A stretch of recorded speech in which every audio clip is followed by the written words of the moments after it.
하이델베르크 의리문답 오늘 3문에서 5문까지 함께 읽을 텐데 제가 질문을 하면 여러분들이 답을 해주면 되겠습니다. 당신의 죄와 비참함을 어디에서 압니까? 하나님의 율법에서 나의 죄와 비참함을 압니다. 하나님의 율법이 우리에게 요구하는 것은 무엇입니까? 그리스도는 마태복음 22장에서 이렇게 요약하여 가르치십니다. 내 마음을 다하고 목숨을 다하고 뜻을 다하여 주 너희 하나님을 사랑하라 하셨으니 이것이 크고 첫째 되는 계명이요 둘째는 그와 같으니 내 이웃을 내 몸과 같이 사랑하라 하셨으니 이 두 계명이 온 율법과 선지자의 강령이니라. 당신은 이 모든 것을 온전히 지킬 수 있습니까? 아닙니다. 나에게는 본성적으로 하나님과 이웃을 미워하는 성향이 있습니다. 기독교는 은혜의 종교입니다. 우리가 존재한다는 사실, 그리고 숨을 쉬며 살아가는 이 모든 삶이 다 하나님의 은혜입니다. 특별히 우리가 죄인이라는 이 사실과 죄의 값인 사망에서 우리를 건지시고 보혈의 권세로 우리를 의롭다 하시고 자녀로 불러주신 은혜에 감사하는 종교가 기독교입니다. 그러므로 기독교인의 신앙과 삶에는 자신의 의가 드러나서는 안 됩니다. 오직 하나님의 의만이 드러나는 삶이 기독교인의 신앙과 삶이 되어야 합니다. 하나님은 어떤 분이신가? 그 하나님께서 나에게 어떠한 은혜를 베푸셨는가? 이 하나님의 이름을 증거하는 삶이 우리 기독교인의 삶이 되어야 합니다. 이처럼 신자는 하나님의 의를 드러내는 삶을 살아가야 하고 또 하나님의 은혜로 살아가게 되는데 이를 위해서는 두 가지 지식이 필요합니다. 하나는 하나님을 아는 지식이고 하나는 우리 자신을 아는 지식이죠. 여러분 목사님과 함께 기독교 강요 공부하셨나요? 네, 그때 처음 부분에 이 내용이 나올 겁니다. 우리 자신을 아는 지식과 하나님을 아는 지식. 그래서 이 두 지식이 사실 떨어져 있는 지식이 아니라 서로 긴밀히 연결이 되어 있어서 하나님을 알면 우리 자신을 알 수 있고 우리 자신을 아는 지식을 우리가 가지고 있으면은 하나님을 바르게 알 수 있습니다. 그래서 신자로 살아간다는 것은 사실 이 하나님을 아는 지식을 우리가 날마다 깨우쳐가고 그리고 우리 자신이 어떠한 존재인지를 계속 날마다 깨달으면 사는 삶이 신앙생활입니다. 그래서 이 하나님을 아는 지식과 우리 자신을 아는 지식으로 우리가 신앙생활을 할 때 우리는 하나님의 의를 드러낸 삶을 살 수 있는 거죠. 오늘 본문 12절을 보면은 두 가지 종류의 사람이 나옵니다. 율법을 가지고 있는 사람과 율법을 가지고 있지 못한 사람이 지금 나오죠. 그래서 율법을 가지고 있는 사람도 망하고 율법이 없는 사람도 지금 망한다라고 사도 바울은 이야기를 하고 있습니다. 당시 로마 교회는 분열과 갈등이 있었어요. 그래서 이방인 그리스도인들과 유대인 그리스도인들이 계속 다투고 있었거든요. 그래서 내가 더 잘났다. 내가 더 잘났다. 사실 우리가 살아가면서 또 이런 갈등이 일단 교회에서만이 아니라 가정생활에서도 그리고 우리 직장에서도 많이 나타나죠. 그래서 내가 설거지 했는데 그런 일들이 많잖아요. 사실 이런 성경을 볼 때 뭔가 강 건너 불구경하는 이야기로 우리에게 다가온 것이 아니라 오늘 신앙을 가지고 살아가는 우리의 이야기입니다. 그래서 이 분열과 갈등을 겪고 있는 이 로마 교회가 어떻게 지금 무엇 때문에 이러한 갈등이 생겼는가? 그 원인은 자신의 의를 내세우는 삶을 계속 살았기 때문에 이러한 갈등과 분열이 있었던 거죠. 신앙생활은 매우 간단하다고 생각합니다. 사실 자신의 의를 드러내면 싸우게 되어 있고 자신을 부인하고 자기 십자가를 지면은 모두가 화평해집니다. 그래서 우리는 날마다 십자가를 바라봐야 하는 이유가 바로 여기에 있죠. 그래서 사실 요즘 교회를 다니는 분들을 보면은 참 안타까운 경우가 많습니다. 제 주변에도 결혼을 하는 이제 친구들이 요즘에 굉장히 많아지고 있어요. 그래서 아주 볼 때마다 그 주님을 부르시겠는데 저는 언제 결혼합니까? 네. 그래서 가끔 이제 그 결혼식도 가보고, 그런데 이제 기독교인인데 교회에서 결혼 안 하고 다른 곳에서 결혼하는 사람들이 많다고 합니다. 그래서 왜 그런가 봤더니 교회에서 너무 바가지를 씌운다. 이런 경우도 많고, 꽃장식을 하는데 일반 그 교회 다니는 사람이 좀 싸게 해줘야 되잖아요. 같이 또 좀 기독교인들이 얼마나 또 결혼들을 안 하는데 그런데 또 바가지 씌우고 이런 일들이 너무 많고, 그래서 거래를 할 때 교회를 다닌다면 일단 좀 한번 거리를 두고 한번 생각을 해봐야 될 정도로 요즘에는 이 기독교인들에 대한 인식이 매우 안 좋아졌어요. 제 주변에서도 굉장히 많아요. 이런 일들이. 왜 이런 현상들이 일어날까? 원인은 간단합니다. 자기 의를 주장해서 그렇죠. 이러한 자기 의를 주장하고 싶은 게 인간의 본질이라면 그 원인은 무엇일까? 그것은 바로 죄입니다.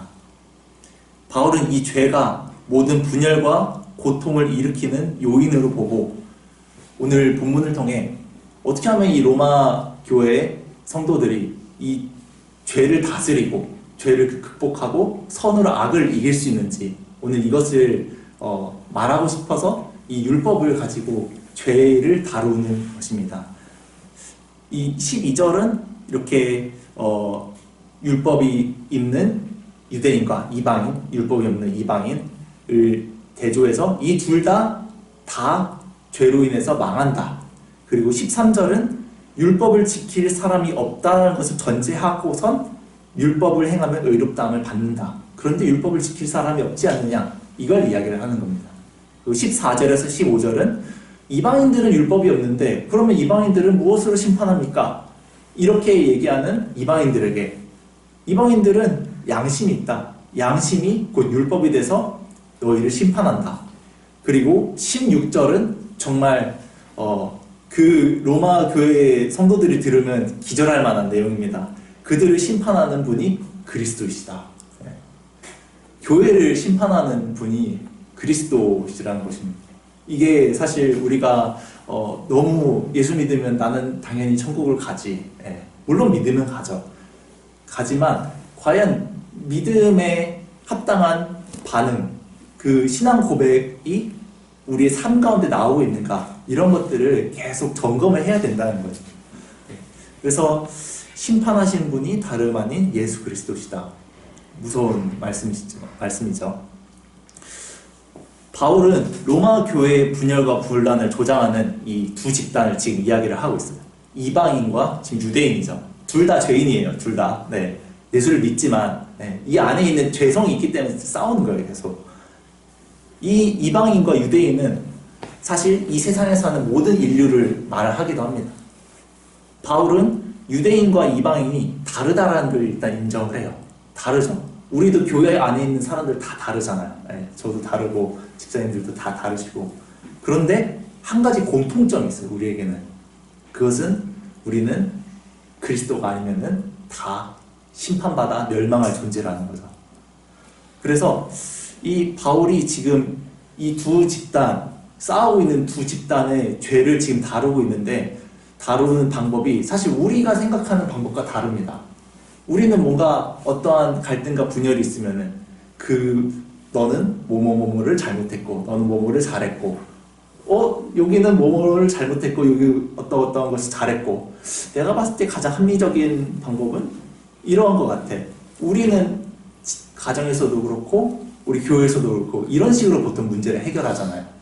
그런데 성경은 문제를 해결하는 방식을 아주 드라마틱하게 우리가 생각하지 못하던 방식으로 지금 하고 있어요. 뭐냐면은 너도 죄인이고 너도 죄인이야. 너도 그리스도가 아니면 멸망받고 너도 멸망받아. 그래서 예수님이 아니면은 다 죽을 수밖에 없는 죄인이라는 사실 먼저 다 깔고 갑니다. 예.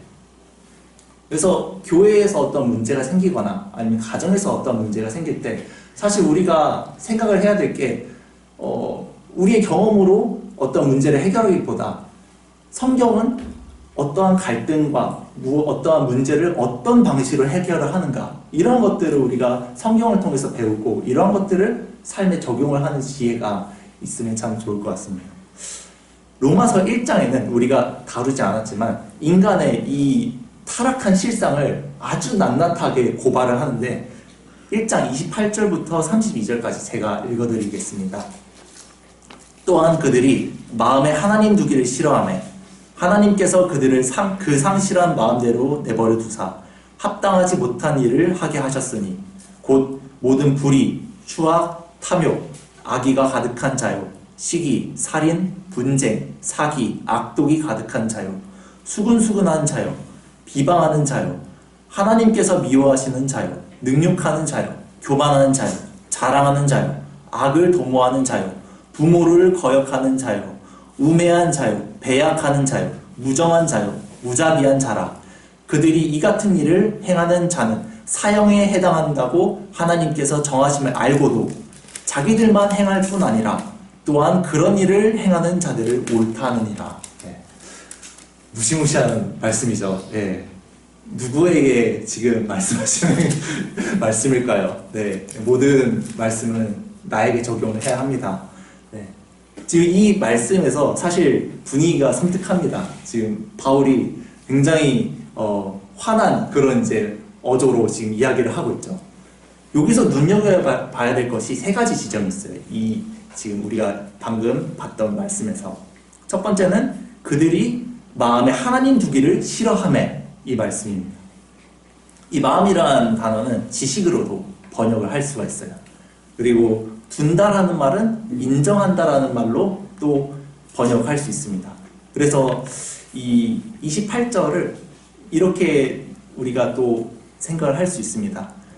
그들이 하나님을 아는 지식을 하찮게 여겼으므로 하나님을 아는 지식을 하찮게 여겼으므로 이것이 첫 번째 우리가 주목해야 될 점이죠. 하나님께서 모든 사람을 다 죄 가운데 사망 가운데 몰아넣으셨는데 그 이유가 뭐냐? 그 이유는 사람들이 잘 살아요. 자기들 마음대로 살죠. 그런데 하나님을 아는 지식은 하찮게 여겼다는 거예요. 그러니까 하나님께서 대답을 하십니다. 이제 심판을 하시죠. 두 번째 주목할 점은 이에 대한 하나님의 반응이에요. 하나님께서 그들을 그 상실한 마음대로 내버려 두셨다. 여기서 상실한이라는 말은 무가치한 또는 자격을 박탈한 이런 뜻입니다. 그래서 결국 하나님께서 인간의 마음을 내버려 두셨는데 어떠한 마음을 내버려 두셨냐면은 무가치하고 자격이 없는 그런 마음을 그대로 내버려 두셨다는 거죠. 그래서 우리가 본 여러 가지 불의, 추악, 탐욕 이런 것들이 하나님께서 그대로 내버려둔 이러한 마음에서부터 나온 결과들입니다. 이러한 것들이 죄인인 인간의 이 마음, 하나님께서 간섭하시지 않는 이 마음으로부터 나오는 자연스러운 반응이라는 것이죠. 그래서 하나님께서 이렇게 인간들을 이미 심판하셨고 그 심판의 증거가 인간들에게서 나오는 여러 가지 서로를 미워하고 시기하고 살인하고 요즘 학교에서도 보면은 굉장히 섬뜩합니다. 요즘 학교는. 그래서 저는 이제 나중에 자식을 낳으면은 학교를 보내야 될까, 대안학교를 보내야 될까, 정말로 고민이 될 만큼 참 아이들의 심성이 많이 안 좋게 변했다는 것을 또 제가 학교 다닐 때랑 요즘은 또 다른 것 같아요. 정말로 많이 다른 것 같아요. 참 우리가 살아갈 때 사람을 보면은 어떤 사람은 그래도 선을 어느 정도 행하고 이웃에게 좀 잘 대하고 이런 사람이 있는 반면에 어떤 사람은 저 사람이 사람이 맞나 싶을 정도로 막 나쁜 일을 많이 합니다. 사람을 이제 고소하고 막 비방하고 인격을 막 모독하고 요즘에는 너무 영악해져가지고 애들이 스마트폰으로 그냥 그 아이들이 주로 활동하는 공간이 온라인이거든요. 온라인에서 이 사이에 완전히 짓밟아요, 요즘에는. 이러한 일들이 제가 이제 학교 다닐 때는 사실 요즘이랑 또 많이 다르더라고요. 상상도 할 수 없었던 일들인데, 이러한 일들이 우리가 신앙인으로서 이러한 현상들을 볼 때 뭘 생각을 해야 되냐면은, 이 세상의 사람들은 악을 지을 수밖에 없어요. 왜냐면은 상실한 마음 그대로 내버려뒀기 때문에. 그런데 하나님께서 구원받은 백성을 보호하시기 위해서 하나님께서 이 사회에 어느 정도의 선은 잡아두고 계세요. 네. 이것이 이제 또한 양심의 역할이거든요. 근데 하나님께서 세상의 사랑을 점점 내버려 두고, 사람들의 그나마 있던 선한 마음도 계속 내버려 두고, 그래서 사람들 안에 그런 악함이 계속 올라오는 하나님께서 점점 방치하시는, 이것을 보면서 우리는 예수님이 오실 때가 다 되었다, 이러한 것들 또한 생각을 해야 됩니다. 그래서 신앙생활을 열심히 해야 되는 이유가 뉴스를 보거나 아니면 세상이 돌아가는 일들을 볼 때 우리가 깨달을 수 있어요. 네. 그래서 이렇게 무가치하고 자격 없는 마음을 그대로 내버려 두신 결과 말도 안 되는 이런 일들이 사람들에게 일어난다는 거죠. 그래서 우리가 사람들의 악을 볼 때 그것을 생각해야 돼요.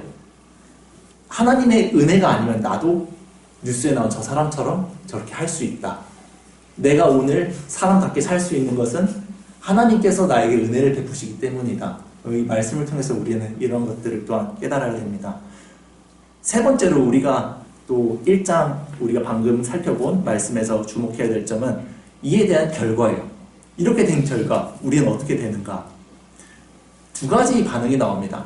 하나님 편에서는 합당하지 못한 이 일의 결과를 사형 선고로 내리세요. 분명히 사형이라고 말씀하시거든요. 그런데 그 이유는 창조주 하나님을 아는 지식을 하찮게 여기기 때문에.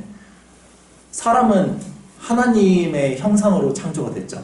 그래서 하나님을 의지하고 하나님께 찬양하는 존재로 창조가 됐습니다. 그런 인간이 하나님을 아는 지식을 하찮게 여긴 결과 하나님은 결국 사형을 내리세요. 그런데 이 말씀에서 참 재밌는 것이 32절에 이런 말씀이 나옵니다.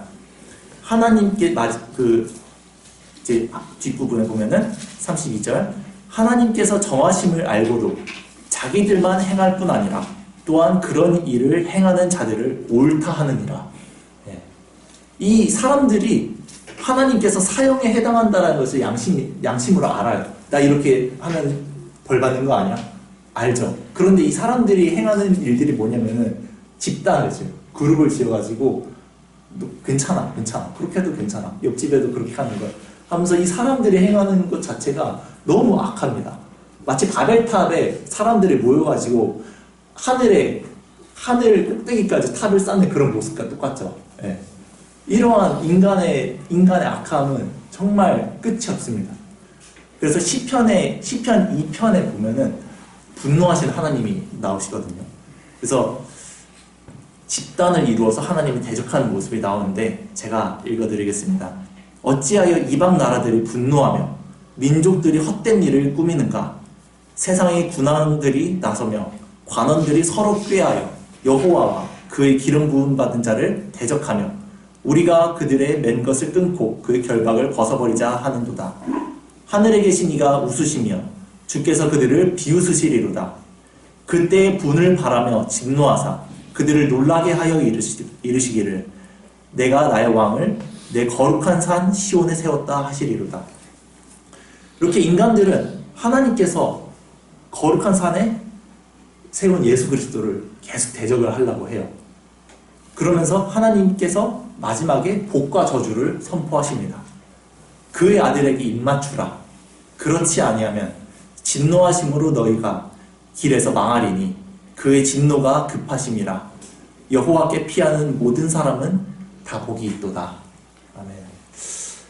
이렇게 바울은 인간을 아는 지식을 이 세 기둥으로 설명을 합니다. 로마서를 잘 보면은 하나는 인간이 하나님을 아는 지식을 하찮게 여겨요. 버려버립니다. 하나님 있다는 건 알아요. 모든 사람의 마음에 하나님을 알만한 것을 심겨주셨거든요. 그래서 우리가 하늘을 보거나 자연을 볼 때 뭔가 만드신 분이 있는 것 같다라는 것을 모두가 압니다. 알지만 그 지식을 하찮게 버려버려요, 인간은. 둘째, 이에 하나님의 심판이죠. 무가치하고 쓸모없는 그 마음을 내버려 두세요. 내버려 두셔서 살인과 음란과 이러한 많은 이 세상의 사회의 여러 악들이 일어나는 겁니다. 셋째, 하나님은 사형 선고를 내리세요. 사형 선고를 내리시는데 인간들은 이 사형 선고를 듣고 여호와께 돌이키는 자들은 복이 있지만 여호와께 돌이키지 않는 자들은 어떻게 하느냐? 집단을 이루어서 하나님을 대항합니다. 이것이 인간의 실존이고 성경이 고발하는 인간을 아는 지식이에요. 인간은 우리가 생각하는 것처럼 완벽하고 너무나도 그 권리를 다 존중해 줄 만큼 완벽한 존재가 아닙니다. 네.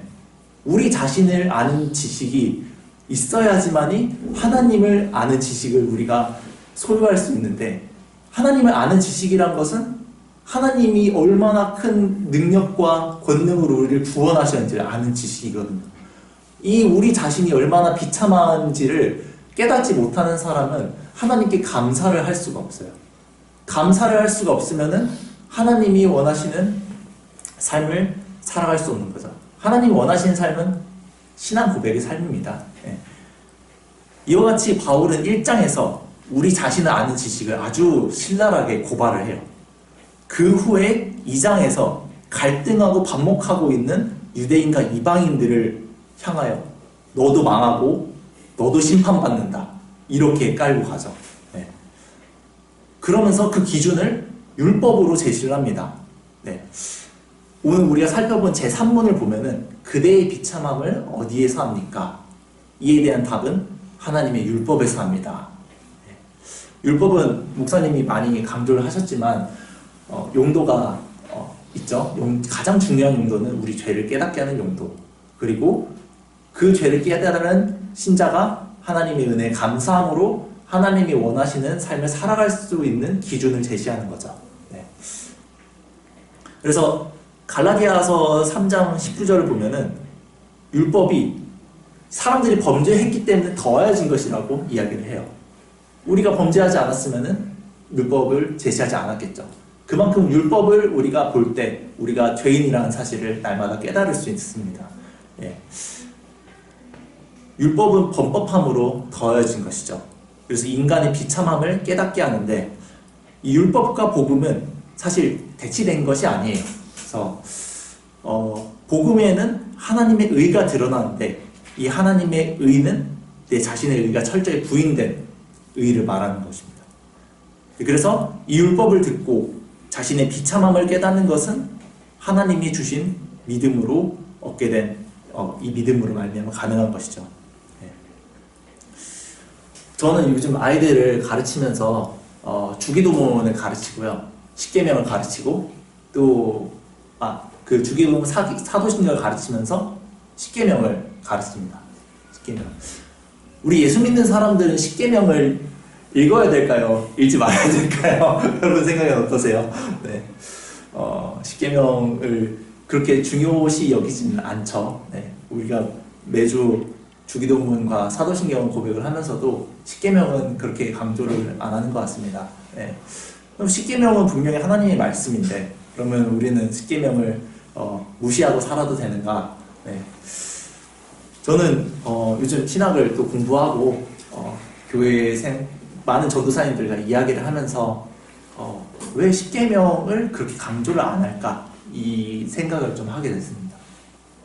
그런 위험성 때문에 그런 것 같아요. 뭔가 십계명을 가르치면은 교회 잘 나온 사람이 교회 잘 못 나온 사람을 정죄하고, 안식일을 거룩하게 지키려는데 너 왜 거룩하게 안 지켜?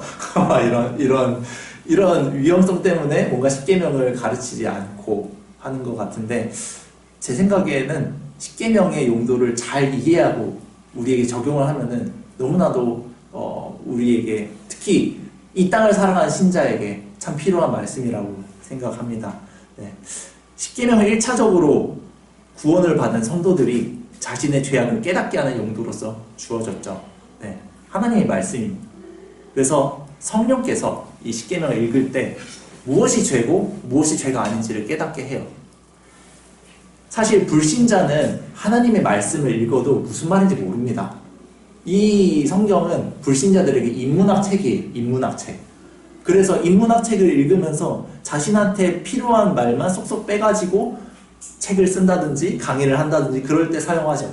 그런데 우리는 이 성경이 모든 말씀이 하나님의 말씀이잖아요. 네.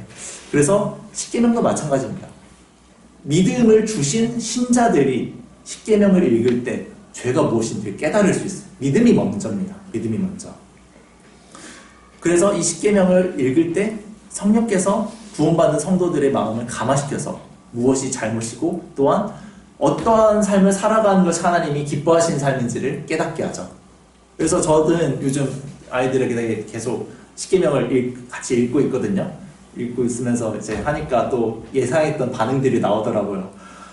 나는 이번 주에 이거는 잘못 안 했고 이건 잘못했고 이건 잘못 안 했고 막 난리도 아니다 막 하면서 이제 자기의 파티가 일어나요. 자기의 파티. 나는 이번 주에 이런 일을 뭘 했어. 네. 하지만 여기서 저는 마지막에 결론은 그래서 너희는 다 죄인이고 십자가가 필요하다로 항상 결론을 내긴 하는데 이 십계명을 읽으면은 우리가 하나님 앞에서 완전하지 않다라는 사실을 알게 됩니다. 네. 그래서 바울도 오늘 딱 신자들에게 로마 교회인 신자들에게 율법을 딱 얘기를 하는 거죠. 율법을 나중에 읽어보면 나오겠지만 율법을 가지고 있는 너희가 율법을 지키지 않느냐. 하나님의 말씀을 가지고 있는 교회가 하나님의 말씀을 지키지 않느냐. 네. 동일한 말씀이죠. 네.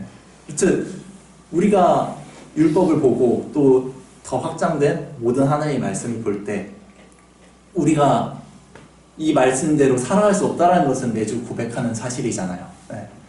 그럴 때 우리는 어떻게 해야 되는가? 그때 하나님의 의가 나타나게 됩니다. 우리가 이 말씀대로 살아갈 수 없다. 나는 죄인입니다를 고백하는 것이 하나님께서 기뻐하시는 신앙생활의 첫 걸음이고 이것이 하나님의 의가 드러나는 첫 단추입니다. 하나님의 이러한 인간의 특히 구원받은 신자의 고백을 통해서 영광을 받기를 기뻐하세요. 그러한 고백이 함께 한 목소리 고백이 되는 것이 예배죠. 네, 그래서 예배가 소중한 겁니다. 그래서 참 이런 귀한 십계명 그리고 율법이지만 요즘 또 유행하는 회심 준비론이라는 그러한 분들이 이러한 이제 사상을 가르치는 분들이 율법을 또 오용해가지고 많은 성도들을 또 자기 의의 구렁텅이에 또 몰아넣는 그런 일들도 있습니다. 회심 준비론이란 무엇이냐면요, 구원받는 믿음을 하나님으로부터 받기 전에 열심히 십계명을 지키라고 압박을 합니다. 압박을 해가지고 예를 들어서 내가 하나님이 믿어지지 않아요. 그런데 계속 주일 성수 잘하고 하루에 성경 10장씩 읽고 막 네가 잘못한 거를 하루에 10가지씩 적고 감사제목 수동이렇게 적고 막 이걸 계속 시켜요.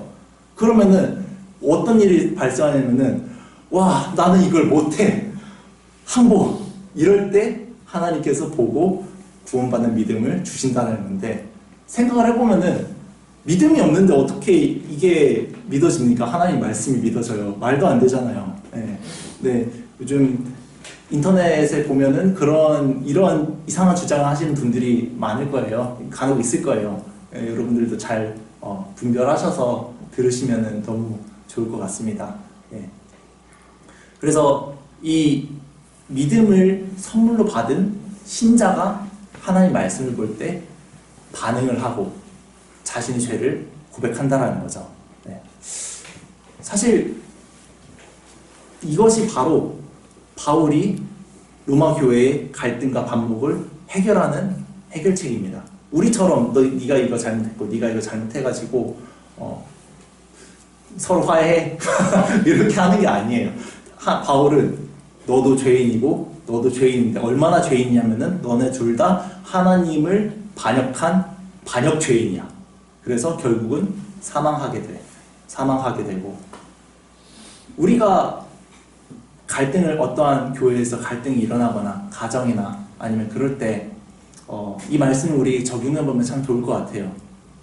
내가 이러한 주장을 할 자격이 있나? 네. 사실 우리에겐 자격이 없거든요. 네. 우리는 죽을 수밖에 없는 죄인이라는 사실을 깊이 묵상한다면은 우리에게는 어떠한 권리를 주장할 수 있는 그러한 자격, 조건이 없다라는 걸 깨닫게 돼요. 하나님께서 깨닫게 해주시거든요. 그 깨달음이야말로 하나님의 의가 드러나는 방식으로 모든 갈등이 해결이 되고, 가정이 하나가 되고, 교회가 하나가 되는 유일한 방법입니다. 내가 죄인이라는 것을 깨닫는 것이 우리 실생활에서도 너무나도 이게 중요한 게 적용이 되는 것이에요. 복음은 신자를 그래서 하나가 되게 합니다. 그 힘이 어디서 나올까요? 그 힘은 바로 우리 자신을 아는 지식에서 나옵니다. 세상은 어떤 갈등과 반목이 생길 때 합의점을 찾아요. 합의점. 이때 전제되어야 될 점은 모든 인간은 존중받아야 마땅한 존재라는 거죠. 이게 언뜻 들으면 맞죠? 우리 존중받아야 마땅한 존재잖아요. 근데 세상에서 말하지 않는 한 가지가 있어요. 세상은 인권의 기본을 우리 모두는 존중받아 마땅한 존재라는 이 기둥 위에서 인권을 이렇게 이야기를 하잖아요. 학생도 학생의 인권이 있고, 교사도 교사의 인권이 있고, 여러 가지 인권이 있는데 세상이 말하지 않는 한 가지가 있어요. 무엇이냐면은 인간은 죽어 마땅한 죄인이다. 세상은 이걸 말하지 않아요. 네. 그래서 하나님의 말씀에 비춰봤을 때 세상의 인권은 반쪽짜리 인권이에요. 왜 반쪽짜리 인권이냐? 내가 죄인이라는 사실을 깨닫지 못한 상태에서 상대방의 인권 이런 걸 말하니까 나의 권리, 나의 의를 주장하게 되는 거죠. 그렇기 때문에 자꾸 인권을 이야기를 하지만 하나가 되지 못하는 겁니다. 네. 반쪽짜리 인권, 반쪽짜리 복음은 계속해서 분열과 갈등을 낳게 되어 있어요. 네. 기독교는 인간을 가장 존귀하게 바라보는 종교입니다. 그 어떤 종교보다도 더 가치 있게 바라봐요. 그런데 그 출발점이 우리가 흔히 생각하는 것과 달라요. 출발점은 당신은 사랑받기 위해 태어난 사람이 아니라 나는 죽어야 할 죄인에서 시작됩니다. 다시 말씀드릴게요. 인간을 가장 존귀하게 바라보는데 왜 그러냐? 당신은 사랑받기 위해 태어난 사람이 인권의 기초가 아니라 나는 죽어 마땅한 죄인이다가 인권의 기초예요. 우리에게는. 네. 당신을 사랑받기 위해 태어난 사람이 가사한데요. 네, 제가 일부러 가져왔어요. 뭐냐? 당신은 사랑받기 위해 태어난 사람인데 죄인인지는 몰라요. 이건 어떻게 보면 세상 인권과 크게 다르지 않아요. 네. 죄와 비참함을 가려버립니다. 싹 가려버려요. 죄인일 수도 있고 아닐 수도 있어요.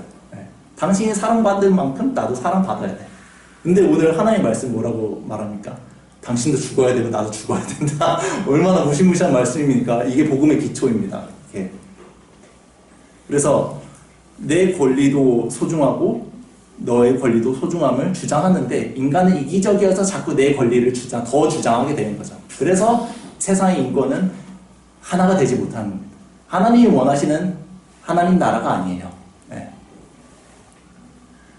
자기 의를 주장하게 하는 복음이고 그로부터 도출된 인권 개념이에요. 그러나 나는 죽어야 할 죄인이라는 사실에서 출발한 복음, 이 복음은 그로 인해 도출되는 인권은 질이 다릅니다. 내가 죽어야 할 존재라는 이 사실은 무엇을 포기하게 만드냐면 내 권리를 포기하게 만들어요. 네. 죽어야 할 죄인이 어떤 권리가 있습니까? 네. 세상에서 말하는 인권과 우리는 질이 달라요. 우리는 우리 권리가 없는 데서 시작해요. 그런데 다른 사람은 하나님의 형상을 타고났기 때문에 우리는 하나님을 경외하는 마음으로 주변의 모든 사람을 존중하는 거예요. 나의 권리를 주장하는 것은 복음이 아닙니다. 나는 죽어 사라져야 되는 존재고 그것이 현실 속에서 드러나는 것이 내 권리, 내가 선생으로서 누리는 권리, 뭐 어떤 권리, 이런 것들을 상대방의 유익을 위해서 기꺼이 내려놓는 것, 이것이 우리 자신을 아는 지식에서 나오는 진정한 신앙의 모습이라고 생각합니다. 네. 그래서 내 권리를 포기하게 만들죠. 죽음을 깊이 생각해보면은 이 말이 맞아요. 생명이 없잖아요. 죽음에는 아무런 생명이 없어요. 그 생명으로 인해 행할 수 있는 모든 활동이 다 사라집니다. 생명 활동이라고 해요. 삶의 모든 조건과 의미를 상실한 것이 죽음이에요. 죽음에는 가족도 없어요. 직장도 없고 우리가 살며 누릴 수 있는 가장 작은 단위의 행복도 없습니다. 고통마저도 없는 게 죽음이에요. 이러한 죽음은 삶의 모든 가능성과 단절을 의미합니다. 그래서 내가 죽어야 될 존재라는 사실은 무엇이냐면은 내가 살아가면서 누릴 수 있는 가장 작은 단위의 모든 것들, 이러한 것들이 사실 당연하지 않다. 그리고 그러한 사실 가운데 나에게 주장할 수 있는 권리란 아무것도 없고, 나에게 있는 것은 내 자신을 부인하고 하나님을 경외하며 다른 사람을 용납하는 그 힘이 나온다라는 거죠. 네. 이것이 복음의 출발점이에요. 이 사실로부터 출발한 복음이 값진 복음입니다. 네. 그래서 우리가 살아가면서 참 많은 갈등과 그런 힘든 상황을 마주하잖아요. 가정에서도 그렇고, 저도 여러 관계 가운데 있지만, 그런 관계 가운데 우리가 이것을 기억했으면 좋겠어요. 네. 우리는 하나님의 은혜가 없이는 하나님을 대적할 수밖에 없는 죄인이고, 그래서 오늘 읽었던 많은 죄악들이 우리 가운데 나올 수밖에 없는 죄인이고, 그래서 우리는 결국 죽어야 할 사망 선고를 받아야 할 죄인이라는 사실을 잊지 않았으면 좋겠습니다. 이 사실로부터 시작된 인권이 진짜 인권이고, 이 사실로부터 맺어진 모든 관계가 진짜 하나님께서 기뻐하시는 관계로 나아갈 수 있는 것이죠. 그래서 이렇게 우리 자신의 비참함을 깨닫는 지식으로부터 우리가 하나님을 찬양하고 하나님의 의의를 우리 삶으로 드러내고, 그리고 이웃을 진정으로 복되게 하는 삶이 우리 모두에게 있기를 간절히 소망합니다. 네, 기도하겠습니다. 하나님 감사합니다. 오늘 말씀을 통해서 우리가 얼마나 비참한 존재라는 사실을 깨닫게 해주시니 감사합니다. 하나님, 우리가 존재한다는 사실 자체도 하나님께 빚진 것이고, 우리가 숨을 쉬며 살아간다는 것도 하나님께 빚진 것인데, 그도 모자라 이러한 생명을 주신 하나님을 적극적으로 반역하고 대적하는 존재가 우리 자신일진데, 우리가 어떠한 권리와 어떠한 것을 하나님과 사람 앞에서 주장할 수 있겠습니까? 생명을 은혜로 선물 받고, 또한 놀라운 구원을 하나님께 값없는 은혜로 받았은즉, 하나님 우리의 삶을 통해서 하나님의 의가 드러나게 하여 주시옵소서. 주님, 때때로 우리가 살아가면서 내 자신의 권리를 주장하고 내 자신이 어떠한 단체에서 또한 무언가에서 공로를 세웠다라는 것으로 자꾸 내 권리, 나의 이익을 추구하려는 마음이 올라옵니다.